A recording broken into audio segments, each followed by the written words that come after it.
కాంగ్రెస్ అధిష్టానానికి సీఎం రేవంత్ రెడ్డి గారికి Telangana media communications and publicity chairman గా నియమించినందుకు ధన్యవాదాలు తెలిపారు. గత 10 ఏళ్ల బీఆర్ఎస్ పాలనలో రాష్ట్రం అప్పుల పాలైతే సీఎం రేవంత్ రెడ్డి ప్రభుత్వాన్ని గాడిలో పెట్టేందుకు ఢిల్లీకి వెళ్లి సమస్యల పరిష్కారానికి కృషి చేస్తుంటే బీఆర్ఎస్ నాయకులు కేటీఆర్, హరీష్ రావులు తమ తప్పులను కప్పిపుచ్చుకోవడానికి ప్రభుత్వంపై నిందలు వేస్తున్నారని విమర్శించారు. చామల కిరణ్ కుమార్ రెడ్డి తెలిపారు.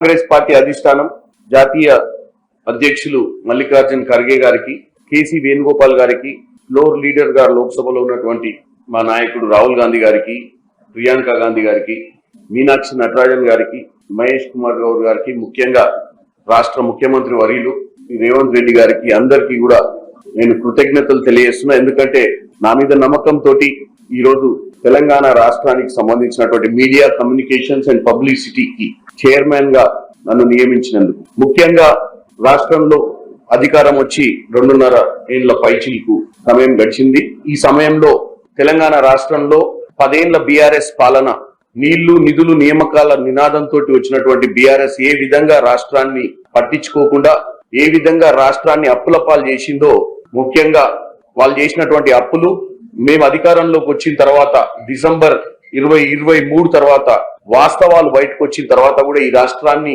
ఆ స్థితిలో ఉన్నా గానీ ఈ రాష్ట్రంలో ఆ రోజు జీతాలు ఇచ్చే పరిస్థితి లేని స్థాయి నుంచి ముఖ్యమంత్రి రేవంత్ రెడ్డి గారు ఈ రాష్ట్రాన్ని గాడిలో పెట్టి ఈ రాష్ట్రాల్లో ఉన్నటువంటి సమస్యలను అధిగమించడానికే పలుమార్లు ఢిల్లీకి రావడం జరిగింది. అయితే ముఖ్యంగా కేటీఆర్ గారైనా హరీష్ రావు అయినా వీళ్ళందరికీ ఒకటే ఒక నినాదం, వాళ్ళు చేసిన తప్పుల్ని కప్పిపుచ్చుకోవడం ఒకటి, ప్రతిరోజు తెలంగాణ ప్రస్తుతం ఉన్నటువంటి ప్రభుత్వంపై నిందలు మోపడమే వాళ్ళ లక్ష్యం.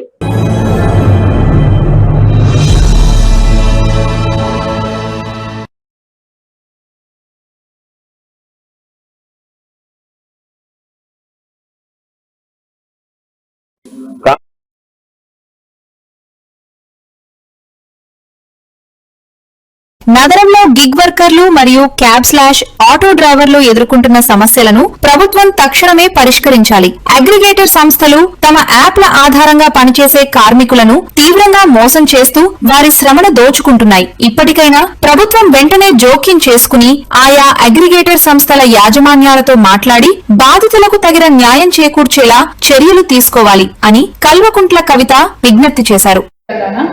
నేను తెలంగాణ ప్రభుత్వాన్ని హెచ్చరిక చేస్తా ఉన్నాను, మీరు పేదల పక్షాన నిలబడండి, గిగ్ వర్కర్స్ పక్కన, ఆటో డ్రైవర్స్ పక్కన, క్యాబ్ డ్రైవర్స్ పక్కన నిలబడండి. ఎందుకంటే వాళ్ళు గత 3 సంవత్సరాలుగా మీకు డిమాండ్ చేస్తున్నారు. ఓలా కానీ, ఊబర్ కానీ, ర్యాపిడో కానీ, ఈ అగ్రిగేటర్స్ ఎవరైతే ఉన్నారో ఈ రేట్స్ విషయంలో వాళ్ళను పీడించుకొని తింటున్నారు. ఆటో కొత్తంతా నడిపి ఇంటికి పోతే ₹1 మిగిలినటువంటి పరిస్థితి ఉంది. క్యాబ్ కొత్తంతా నడిపి ఇంటికి పోతే ₹1 మిగిలినటువంటి పరిస్థితి లేదు. స్విగ్గీ కానీ, జొమాటో కానీ పొద్దంతా డెలివరీ చేసినప్పుడు ₹1 మిగిలే పరిస్థితి లేనటువంటి సందర్భాన్ని మనం గమనిస్తా ఉన్నాం. రాష్ట్ర ప్రభుత్వం ఇమ్మీడియట్గా ఇంటర్వ్యూన్ అవ్వాలి. ఓలా కానీ, ఊబర్ కానీ, ర్యాపిడో కానీ ఇటువంటి అనేక అగ్రిగేటర్స్ ఉన్నాయి. వాళ్ళతో మాట్లాడి ఈ ఆటో డ్రైవర్స్కి, క్యాబ్ డ్రైవర్స్కి, బైక్స్ మీద ర్యాపిడో చేసుకునేటటువంటి వారికి, స్విగ్గీ, జొమాటో లాంటి పెద్ద కంపెనీలో చేసే డెలివరీస్కి అన్నిటికీ కూడా మీరు మంచి రేట్ని నిర్ణయించాలి. వారితో తక్షణమే మాట్లాడాలి. ఇవాళ బ్రేక్ డౌన్ చేస్తూ ఉన్నారు వాళ్ళందరూ కూడా. మధ్యాహ్నం వరకు ఏమాత్రం కూడా డెలివరీస్ ఉండవు, ఆటోస్ నడివే, అట్లానే క్యాబ్స్ నడివే వాళ్ళు బ్రేక్ డౌన్ చేస్తున్నారు. ఇటువంటి ఉద్యమాలు చేసే పరిస్థితి కల్పించకుండా ప్రభుత్వం ముందడుగేయాలని చెప్పి నేను డిమాండ్ చేస్తా ఉన్నాను. ఆటో డ్రైవర్స్ పక్షాన, క్యాబ్ డ్రైవర్స్ పక్షాన, బైక్స్ నడుపుకునే బ్రదర్స్ పక్షాన, అందరి పక్షాన కూడా తెలంగాణ రక్షణ సేన మీకు అండగా ఉంటుందని మరొకసారి మీకు తెలియజేస్తున్నాను. Thank you. జై తెలంగాణ.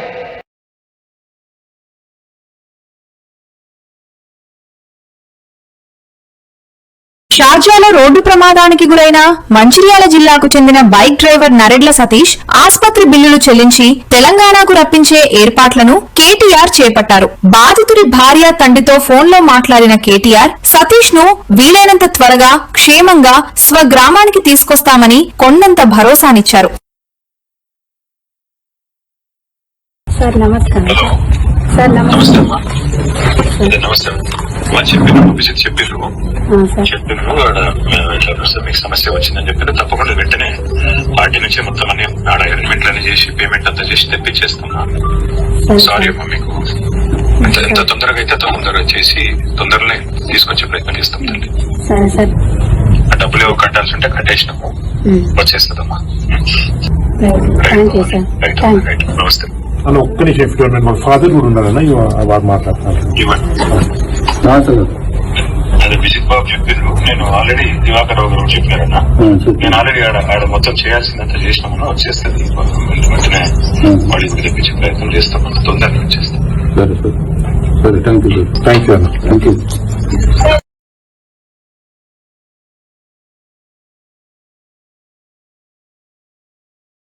ఆ రోజు నేను ఒక మాట చెప్పాను, హైదరాబాద్ ను సైబరాబాద్ గా డెవలప్ చేశాం, ఆ శక్తి మనకుంది. మళ్ళీ ఈ తెలుగు జాతి కోసం అమరావతిని అభివృద్ధి చేస్తానని ఆ రోజే చెప్పాను. అమరావతికి మేము కూడా ఒప్పుకుంటామని అసెంబ్లీలో ఒప్పుకొని అధికారంలోకి రాగానే 3 రాజధానులంటూ 5 ఏళ్లు 3 ముక్కలాట ఆడారు. 29,000 మంది రైతులు 33,000 ఎకరాల భూమిని ఒక్క రూపాయి తీసుకోకుండా ల్యాండ్ పూలింగ్ లో ఇచ్చారు అని తెలిపారు సీఎం చంద్రబాబు. నేను ఒక మాట చెప్పాను, హైదరాబాద్ ని సైబరాబాద్ ని డెవలప్ చేశాం, ఆ శక్తి మనకుంది. మళ్ళీ ఈ తెలుగు జాతి కోసం ఇంకొక నగరం అమరావతిని అభివృద్ధి చేస్తానని ఆ రోజు చెప్పాను. నేను చెప్తే ఆ రోజు వీళ్లు కూడా అసెంబ్లీలో ఒప్పుకొని, తర్వాత ఏం తమ్ముళ్ళు ఇన్నారో 4కు ఎన్ని మడతలు ఉంటాయో నాకు తెలియదు కానీ వీళ్ళ బిహేవియర్ చూస్తే అమరావతికి మేము కూడా ఒప్పుకుంటామన్నారు, ఒప్పుకున్నారు. ఒప్పుకున్న తర్వాత అధికారం వస్తానే పేటు ఫిరాయించి 3 రాజధానులు ఇంటిని మాట్లాడారు. 5 ఏళ్లు 3 ముక్కలాట ఆడారు. రైతులు పూర్తిదాయకంగా 29,000 మంది రైతులు 33,000 ఎకరాలు భూమి ఒక్క రూపాయి తీసుకోకుండా ల్యాండ్ పోలింగ్ లో భూమి ఇచ్చారు. అది వాళ్ళ స్ఫూర్తి. ఒక సుందరమైన నగరం తయారు చేయాలనుకున్నాం. అప్పటి నుంచి మీరు చూస్తే ఎన్ని ఆటలాడాలు ఆడి మొన్నే గవర్నమెంట్ వచ్చిన తర్వాత మళ్లీ నరేంద్ర మోడీ గారు వచ్చి పనులు పునఃప్రారంభించారు. పునఃప్రారంభించాయి చూస్తే వీళ్ళకు దిక్కుదాల్చడం లేదు, అసూయ పెరిగింది. ఇప్పుడు వాటికన్ సిటీ అంట, నాకు అది అర్థమే కావడంలా. మ్యావిగన్, వాటికన్ సిటీ తరహాలో మ్యావిగన్. మీకు అర్థమైందా తమ్ముళ్ళు? మీకు అర్థమైందా మా ఆడబిడ్డలు? మ్యావిగన్. నేను అడుగుతున్నా ఇక్కడున్న వాళ్ళకి, అమరావతి కావాలన్నా రాజధానిగా, కావాలంటే ఎత్తుల పైకెత్తండి. ఏ ఒక్క వ్యక్తి అయినా మ్యావిగన్ సహకరిస్తారా అని మిమ్మల్ని అడుగుతున్నా. మళ్ళీ 3 ముక్కలాట కావాలన్నా అని మిమ్మల్ని అడుగుతున్నా. రాజధానిని విధ్వంసం చేసుకుంటావా అని మిమ్మల్ని అడుగుతున్నా. ఒక వ్యక్తికి ఇల్లు ముఖ్యం, రాష్ట్ర సమాజానికి రాజధాని ముఖ్యం. వైఎస్ఆర్సీపీ రాష్ట్ర వ్యాప్తంగా చేస్తున్న రిలే నిరాహార దీక్షల వద్ద కొందరు పోలీసులు అత్యుత్సాహం ప్రదర్శిస్తున్నారు. వాళ్లు కాకి చొక్కా తీసేసి పసుపు చొక్కా వేసుకుని డ్యూటీ చేస్తే బాగుంటుంది అని మాజీ MLA YSRCP state youth wing president Jakkampudi Raja తెలిపారు. స్టేట్ వైడ్ జరిగినటువంటి ఇన్సిడెంట్స్ కొన్ని చూపిస్తానన్నా. ఎక్కడెక్కడైతే వైఎస్ఆర్ కాంగ్రెస్ పార్టీ డిఎస్సీ అభ్యర్థుల తరఫున నిర్వహిస్తా ఉన్నటువంటి టెంటుల మీద తెలుగుదేశం పార్టీ గోండాలు రౌడీలు కలిసి చేస్తా ఉన్నటువంటి దాడులు, శాంతియుతంగా నిర్వహిస్తా ఉన్నటువంటి రేపల్లె జరుగుతూ ఉన్నటువంటి దీక్షా శిబిరం మీద పోలీసులు దాడి చేసి అరెస్టులు చేస్తా ఉన్నటువంటి దానికి సంబంధించిన వీడియో. ఈ గుంటూరులో దీక్షా శిబిరం మీద దాడి చేసి వాళ్ళను కూడా అన్యాయంగా తీసుకువెళ్తా ఉన్నటువంటి దానికి సంబంధించినటువంటి వీడియో. చిలకలూరుపేటలో మా మాజీ హెల్త్ మినిస్టర్ విడుదల రజనీ గారు చేస్తా ఉన్నటువంటి దీక్షా శిబిరం మీద జరిగినటువంటి దాడి. గురజాలలో జరిగినటువంటి ఇన్సిడెంట్, దీక్షా శిబిరాన్ని అడ్డుకునేటటువంటి కార్యక్రమం చేస్తా ఉన్న పోలీసులు. గుంటూరు టౌన్ లో పోలీసులు దగ్గరుండి టెంట్ పీకిచ్చేస్తా ఉన్నారు. ఎవరికైనా కూడా శాంతియుతంగా ప్రజాస్వామ్య పద్ధతిలో వాళ్ళ తాలూకా నిరసన తెలియజేసేటటువంటి హక్కు ఈ భారతదేశంలో ఉన్నటువంటి ప్రతి పౌరుడికి ఉంది. వాళ్ళ సాక్ష్యాలతో ఆధారాలతో తప్పు దొరికినటువంటి ఈ ప్రభుత్వం మీద శాంతియుతంగా నిరసన చేస్తా ఉన్నటువంటి వారి మీద ఈ రకంగా దాడులు చేస్తా ఉన్నారు. తాడిపత్రిలో ప్రవర్తన అంటే పోలీసు వాళ్ళు కొంతమంది ఎట్లా ఉన్నారని అంటే కాకి చొక్కా కూడా వేసుకోవాల్సింది. వాళ్ళు డైరెక్ట్ గా ఎల్లో షర్ట్ వేసుకుని రోజు తెలుగుదేశం పార్టీ కండువా వేసుకుని ఉద్యోగాలు చేస్తే బాగుంటుంది అసలు వాళ్ళు. ఒక్క టీచరే ఒక క్వశ్చన్ పేపర్ ను పూర్తిగా సెట్ చేయటం అనేది ఎట్టి పరిస్థితుల్లోనూ జరగదు. 42,000 ప్రశ్నలతో క్వశ్చన్ బ్యాంక్ తయారు చేసి ఎన్క్రిప్టెడ్ ఫార్మాట్ లో లోకల్ సర్వర్ లో దాచి పకడ్బందీగా చేశాం అని పరీక్ష జరుగుతున్నప్పుడు సిస్టమ్ నుంచి ప్రతి అభ్యర్థికి డిఫరెంట్ సెట్ ఆఫ్ క్వశ్చన్స్ తో అందుతుంది. ప్రశ్నల సీక్వెన్స్ జంబుల్ అవుతాయి. లీకేజీ కాదు కదా. అభ్యర్థులకు కాపీయింగ్ కూడా అవకాశం ఉండే ప్రసక్తే లేదు అని కూటమి ప్రభుత్వం స్పష్టం చేసింది. Paper settings. సో దీని గురించి ఆల్రెడీ మీకు చెప్పి ఉన్నాము.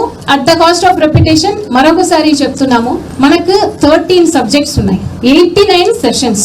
సో ఒక్క సబ్జెక్ట్ కూడా 3,000 on an average 3,000 questions, total 42,000 questions తయారు చేసాం. క్వశ్చన్ బ్యాంక్ తయారు చేసాం. ఇది ఎవరు తయారు చేస్తారు? టీచర్స్. ఆ టీచర్స్ ని కూడా మనం ఎలా సెలెక్ట్ చేస్తాము ఎవరికి తెలియదు. It is a confidential process. Teachers ఎవరైతే బెస్ట్ టీచర్, మంచి ట్రాక్ రికార్డ్ ఉన్నవారు, స్టేట్ అవార్డీస్, అలాంటి టీచర్స్ ని, బెస్ట్ టీచర్స్ ని గుర్తించి వారిని క్వశ్చన్ పేపర్ సెట్ చేయడానికి మనము ఇన్వాల్వ్ చేస్తాము. ఇప్పుడు మీరు అడగవచ్చు, ఏదైనా ఒక్క టీచరే ఒక ఎంటైర్ క్వశ్చన్ పేపర్ ని సెట్ చేస్తారా అంటే అస్సలు కాదు. డిఫరెంట్ మల్టిపుల్ సబ్జెక్ట్ ఎక్స్పర్ట్స్ ఉంటారు. వారు బిట్ అండ్ పీసెస్ లో క్వశ్చన్స్ తయారు చేసి ఇస్తారు. 50, 100 అట్లా డిఫరెంట్ టీచర్స్ డిఫరెంట్ క్వశ్చన్స్ తయారు చేస్తారు.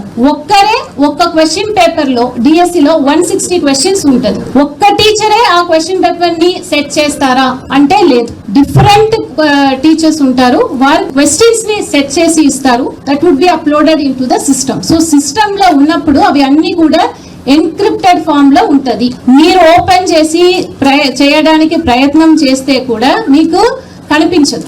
ఇట్ ఈస్ ఎన్క్రిప్టెడ్ ఫార్మాట్ లో ఉంటది. సో ఆ సిస్టమ్ కు కూడా లోకల్ సర్వర్ అని ఉంటది. ఎవరికి కూడా యాక్సెస్ ఉండదు except 2 regular employees of SCERT. అది కూడా పాస్వర్డ్ ప్రొటెక్టెడ్. ఎవ్రీడే ఆ పాస్వర్డ్ ని చేంజ్ చేస్తూ ఉంటాం.